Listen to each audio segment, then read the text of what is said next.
Béatrice Rulle, vous revenez ce matin sur les annonces du Conseil fédéral avec le directeur général de la CCG, Vincent Subilla. Bonjour Vincent Subilla. Bonjour. Merci d'être sur Radio Lac ce matin. Le Conseil fédéral a donc annoncé hier des mesures d'assouplissement, réouverture des terrasses, des restaurants, des cinémas, des théâtres et des fitness, tout ça sous certaines conditions. C'est quoi ce matin l'état d'esprit à la CCIG? Le soulagement? Alors il est globalement positif parce que même si les mesures sont limitées, certains diraient relativement homéopathiques, en réalité elles vont dans le sens d'une amélioration du moral des troupes. Et je pense que la dimension psychologique elle est importante. Le fait que l'on puisse envisager de faire coïncider le printemps avec un café ou une bière en terrasse, ce sont des signaux qui sont essentiels parce que la population a besoin encore une fois de sentir que l'on sort de ce long tunnel pandémique. Et donc c'est une lueur d'espoir au bout de celui-ci. Donc il faut s'en réjouir. Par contre, on n'est qu'au milieu du gué. Le verre n'est qu'à moitié vide ou à moitié plein pour les pessimistes. Et donc, comme l'a rappelé le Conseil fédéral, il faut maintenir la vigilance qui s'impose, de façon à ce que l'on puisse envisager, dans un avenir que l'on souhaite proche, une réouverture plus conséquente. C'est vrai que vous évoquiez dose homéopathique, cas très emblématique, celui des restaurants qui est très attendu. Pas de réouverture des restaurants en tant que tel, mais uniquement de leur terrasse. Et il y a des restaurants qui n'ont pas de terrasse. Pour d'autres, ça ne sera pas suffisant pour maintenir l'activité. Est-ce que c'est suffisant? Est-ce que c'est pas effectivement juste un petit bonbon qu'on donne?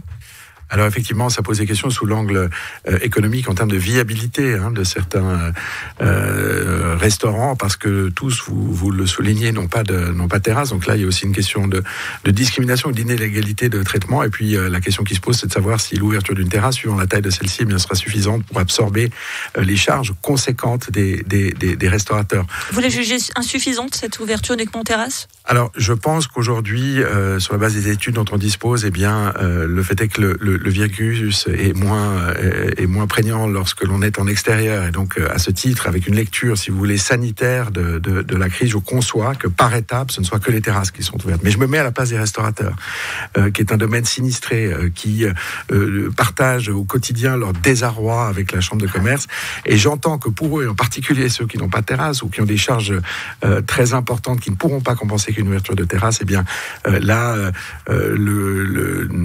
décision du Conseil fédéral est perçue comme non satisfaisante.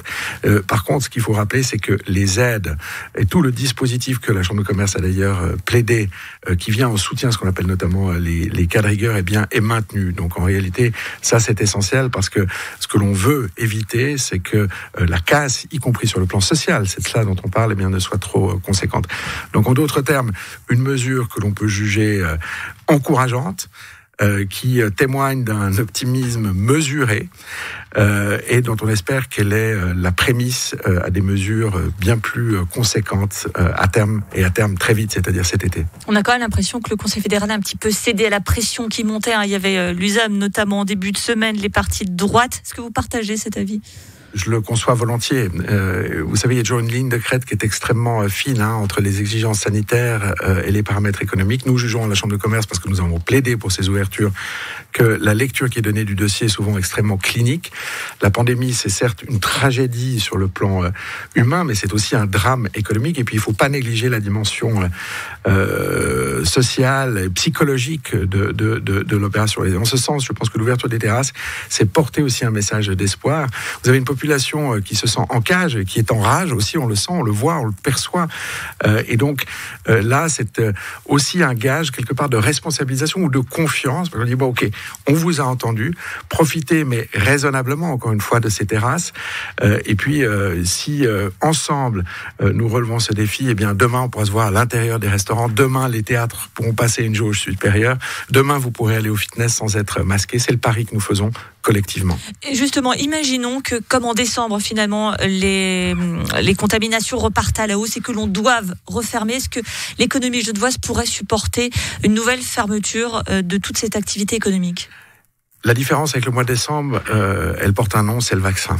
Et aujourd'hui, c'est véritablement le sésame. Ce que nous demandons avec d'autres à la Chambre de commerce, c'est une accélération du processus vaccinal. Il faut se réjouir qu'à Genève, maintenant, on soit le premier canton... environ à 16% de la population vaccinée. Voilà, mais avec le basculement à 45% des livraisons de nouvelles doses, on peut imaginer que cette vaccination qui est avancée à un pas sénatorial, prenne là une accélération qui est indispensable. Et donc, moi, je fais le pari, mais à nouveau, on peut se tromper parce qu'on est humain, faillible et perfectible, naturellement, qu'on ne se retrouvera pas dans une situation comparable. Imaginons que vous vous trompiez, on va prendre la théorie du pire. Est-ce que notre économie pourrait supporter une nouvelle fermeture des restaurants, etc.